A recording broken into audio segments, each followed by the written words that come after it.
Public Health from the University of Chicago. He also completed his fellowship training in pediatric GI from the Massachusetts General Hospital in Boston, USA. Currently, he is an associate professor at Mahidol University. And today, Dr. Pornthep will talk about optimized bowel preparations in pediatric colonoscopy. Please welcome back Dr. Pornthep Tanpowpong. Thank you, Songpon, for the kind introduction, and also the organizing committee and also APPSGHAN to invite me to talk on the optimizing bowel preparation for pediatric colonoscopy. I have no conflict of interest regards to this talk. I think as we all know that pediatric colonoscopy is important, and of course bowel preparation is also really crucial to have a success in doing either diagnostic and therapeutic modalities in colonoscopy. I think it's important, and also I think for defining the quality of the preparation is also crucial both for clinical practice and also for research purposes. So there are various scales that I'll talk today to increase the reliability and validity as well. And of course, I'll talk about the ways to optimize the bowel preparation, either laxatives and also additional intervention like diets. Of course, a lot of people are endoscopists who perform colonoscopy on a routine basis. So colonoscopy is really important, both for diet and therapeutic or for GI disorders. There, unfortunately, unified bowel preparation protocol remains unavailable or controversial. There are several studies have found that up to 10 to 30% that have inadequate bowel prep. I'll use short for bowel prep for bowel preparation, so I think it's that's easier. And approximately 1/3 may have to undergo repeated procedure because of inadequate preparation. So therefore, newer bowel preparation have been adapted, and also other non-medical or non-medicinal interventions have been studied. First of all, scores for bowel preparation quality. There are several scores to objectively measure the quality of the bowel prep, starting from Iron-Chick scale in 1999, followed by Ottawa bowel preparation scale, or OBPS, 5 years later. And the recent one that has been used both for clinical practice and also for research purposes a lot is the Boston Bowel Preparation Scale, or BBPS, that has been developed in 2009. Since then, there are many scales that have been developed, such as Harefield, Chicago, and the list goes on and on. Comparing between Iron-Chick, the first one in 1999, and the Ottawa 5 years later, the Iron-Chick scale start with the measurement the whole colon in terms of the quality of bowel preparation, and the score starts actually before washing or suctioning, which is probably hard for pediatric colonoscopy. That you have to probably score when the poop is a lot in the colon, and there's no separate ratings for each colonic segment. And also, there's no threshold for defined adequate or inadequate bowel preparation. Therefore, 5 years later, the Ottawa group developed a score that has separate the cleansing between each colonic segment into right, mid, and rectal sigmoid colon. That probably increase the reliability of the bowel prep and decrease the inter-observer of variability. But still, there's no threshold for adequate prep. Therefore, the latest one that has been used is the Boston Bowel Preparation Scale, is the BBPS. The score consists of score from 0 to 3, 3 being the excellent one, and also separate in between each colonic segment. So 3 times 3 is 9, so the total score is 9, the maximum, means that an excellent or perfect preparation, which is probably hard for pediatrics, but can occur. The score is actually performed before no, sorry, after the washing and suctioning. That's the second benefit. And also there is also a threshold of using the optimization of bowel preparation with a score at least of 6 for the total colon, and also for the each segment is at least 2. The picture depicts that 3 means excellent, it's crystal clear, no stool specks. 2 is some stool specks cover the colonic mucosa, and 1 and 0, of course, is an inadequate prep. Reliability and validity of the Boston scale mostly performed in adults to define the inter-observer availability, and also to define the interclass coefficient, interclass correlation coefficient, or ICC, in the middle column in the slides. Since the development of the score in 2009, there have been several studies in adults to define these variables like reliability or validity using polyp detection rate to tell whether the prep is good or not.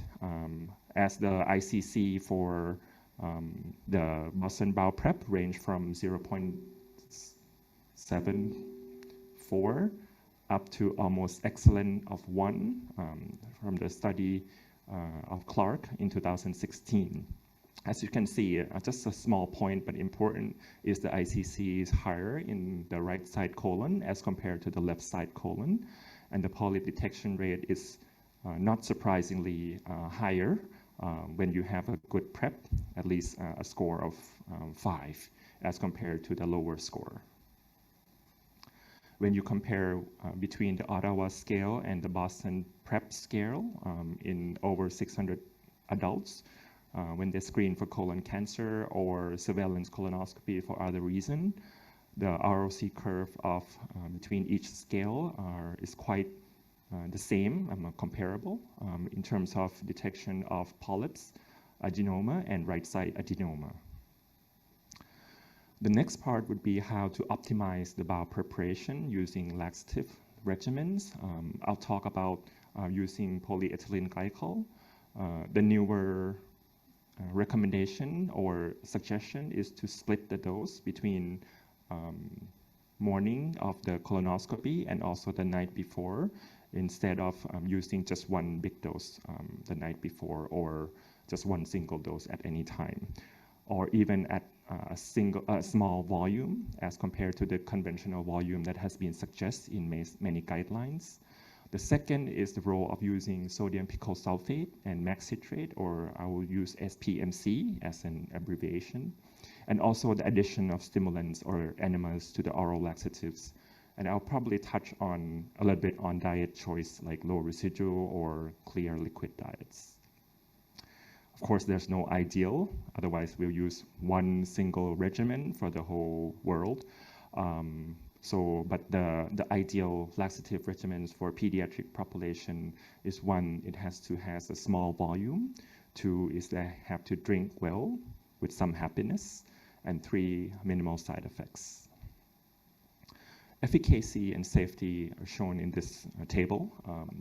The light blue one is polyethylene glycol and SPMC that are currently recommended in most guidelines, especially for the ESGE and APPSGHAN guideline in 2017, as they are osmotic laxatives for polyethylene glycol. But as we know that polyethylene glycol, especially for the polyethylene glycol ELS, is the electrolyte solution, carries a higher volume. So there are definitely compliance and tolerance issues in these children. That's why an alternative laxative, such as SPMC, has a smaller volume, so they can take it well. But at this time, as PEG has been used for a longer time as compared to other medications, it's still the main laxative that has been used. But when you see the efficacy or effectiveness is approaching 90% or more. The PEG electrolyte solution carries good efficacy and also have high safety profile. You can use it alone or use it in conjunction with other stimulant like bisacodyl and many people use saline enema with a large amount of saline enema before colonoscopy as well. But unfortunately, up to 75% needed NG in tube insertion, especially small children, because of the large volume. That's why the idea of splitting a dose comes up recently in the past few years. Meta-analyses of split and single dose of PEG in adults have been performed quite tremendously with a population of over 10,000, like 50,000 adults. They have increased satisfaction in terms of bowel preparation, willingness to repeat, which is the acceptability, decrease in preparation discontinuation, and also, of course, has less nausea because of the lower volume each time that they take. Dr. Hansa Sipongpankun from Prince of Songkla University, who's our fellow that performed the RCT in 45 children who underwent colonoscopy using full single dose of 100 cc's per kilo versus 2 split dose of 50 cc's per kilo in 2 doses, split for about 8 to 12 hours and at least 6 hours before the scope. We also using the Boston scale of at least 6 for successful bowel preparation and also gather information regarding secondary outcomes as well. The mean age of the patients was about 9 years. Most people required saline irrigation before they go to the OR, and we successfully intubated TI in about 89%, which is comparable between 2 groups. As you can see from the table in the primary outcome that 95%, or actually all except one of the 23 patients in the split group, have a successful bowel cleansing with a significant p-value as compared to the full single group. For the secondary outcome, not surprisingly, they actually tolerate well, especially for the nausea in reflection or similar to the adult meta-analysis with a p of reaching statistical significance. Also acceptability, also without surprising or surprise that they actually accept more with the willingness to repeat of over 80% as compared to about 30% in the full single dose group. But the compliance, which is defined by the NG tube insertion, which is quite comparable between the 2 groups of 57 and 68%. A year later, meta-analysis of the split and single dose has been performed, including 4 studies, the N of around 300, which is not a lot. We probably require more studies to tell the efficacy, acceptability, and also other variables as well. The efficacy for this study is actually not reaching statistical significance, but probably have a trend to see that there's probably effective. Willingness to repeat, nausea trends to go to the same direction as adult meta-analysis, so less nausea and probably higher chance that they want to come and repeat the study again. For overall meta-analysis of the bowel preparation in children, including 15 RCTs of over 1,000 children, but actually, these 15 RCTs still carry significant heterogeneity and higher risks of bias as well. So please keep in mind of that. But when comparing with polyethylene glycol, other medications include sodium phosphate enema, SPMC or SENA, show no significant difference in terms of bowel prep quality. When you look at the SPMC in the second small bullets with the N of 3 RCTs, the relative risk cross 1, approaching 1, which means comparable efficacy. The PEG regimen actually need more NG tube insertion with the rate of 38 over only 1.6%. And also additionally, they also show that the SPMC had non-inferior efficacy when using SPMC combined with small volume PEG versus the standard conventional volume of PEG. But when you compare head-to-head of SPMC and PEG, published early this year, including 4 RCTs of N of touching 400s. The quality of the studies were quite good. There were 2 RCTs using Boston scale and 2 RCTs using Ottawa scales.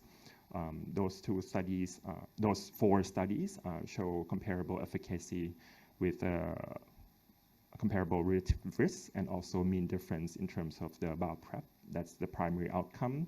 But the secondary outcomes of these two medications show that SPMC show higher tolerability, defined as less abdominal pain, nausea, vomiting, and bloating, and also acceptability, which is the ease of taking the medication, taste acceptance, and less NG tube insertion. There's a small point, but probably big point for nephrologists, is that SPMC carries magnesium because it's sodium picoyl sulfate and mac citrate. So the magnesium might go up in 44% from the study in 2009.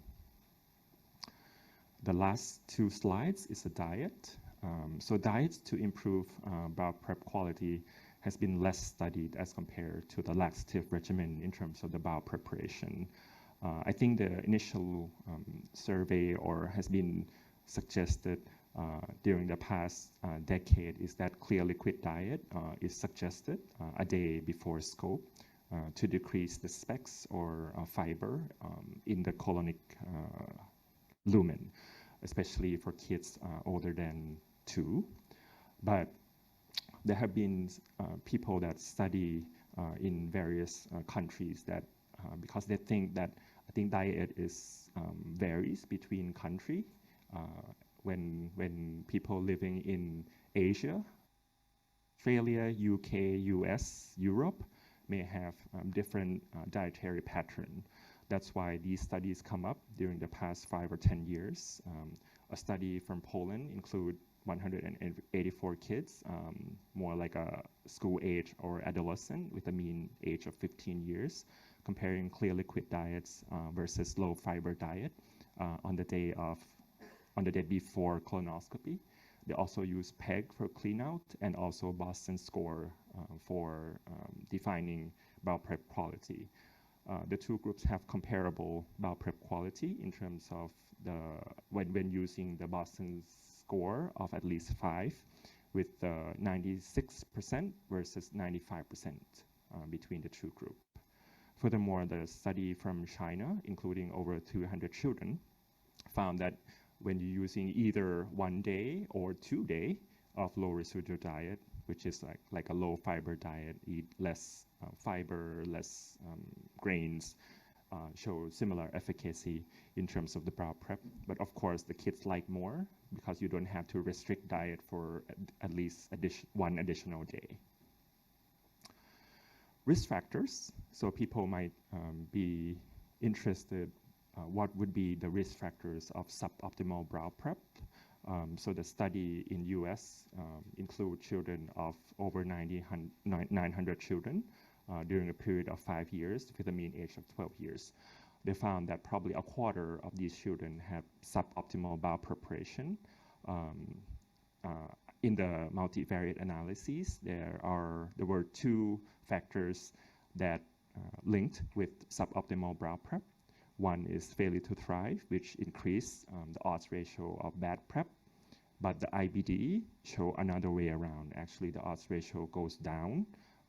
And I was surprised, like, why is that? So in the discussion, the authors mentioned that the proposed explanation is that the failure to thrive kids, maybe they're not good at eating or drinking. So during the preparation procedure, they may not be able to finish all the laxative or big volume of PEG.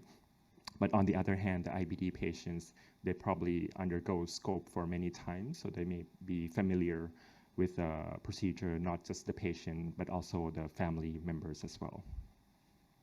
So in conclusion, I think everyone agrees that bowel preparation is crucial for pediatric colonoscopy, which I'm sure the following speakers will mention about the procedure itself. So using appropriate scale is important as well, not just for practice, but also for research purposes. Today, I am quite confident there's still no universal laxative regimen. So people use different practices with regards to not just only the medications, but also dietary pattern as well. But probably we maybe lean towards of doing or implementing slit dose or low volume peg, or in addition, the SPMC is probably the new kids on the block as well. And the last part is a diet. When you say low risk food diet, maybe that's more attractive to the kids and also the family members as compared to just only eat clear liquid things a day before scope to optimize the bowel preparation. Thank you for your attention.